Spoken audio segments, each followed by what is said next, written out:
ইব্রাহিম দেখো, একজনকে জীবন দিলাম, একজনকে মৃত্যু দিলাম। সাইয়েদনা ইব্রাহিম আলাইহিস সালামের ঘটনা জানেন।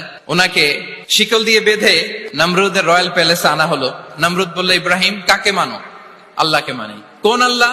রব্বি আল্লাযী ইউহয়ী ওয়া ইউমীত, এমন রবকে মানি যে জীবন দেয় মরণ দেয়। নমরুদ বলে, আমি তো এটা করি, আমার কাছে তো এটা, আমি জীবন দেই মৃত্যু দেই, তুমি আবার আরেকজনকে কোথায় খুঁজে পেলা যে জীবন দেয় মৃত্যু দেয়?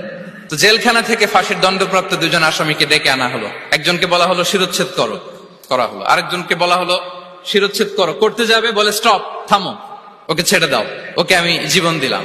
ইব্রাহিম দেখো, একজনকে জীবন দিলাম, একজনকে মৃত্যু দিলাম।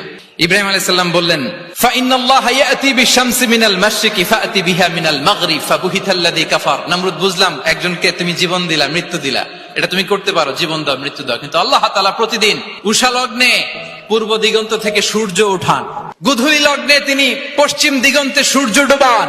নমরুদ, তোমার যদি ক্ষমতা থাকে তুমি সূর্যকে পশ্চিম দিক থেকে উঠিয়ে পূর্ব দিকে একটু নামাও।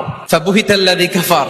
নমরুদ সে স্পিচলেস হয়ে গিয়েছে, ডাম্বস্ট্রাক হয়ে গিয়েছে, পারে নাই। সুবহানাল্লাহ বিহামদি।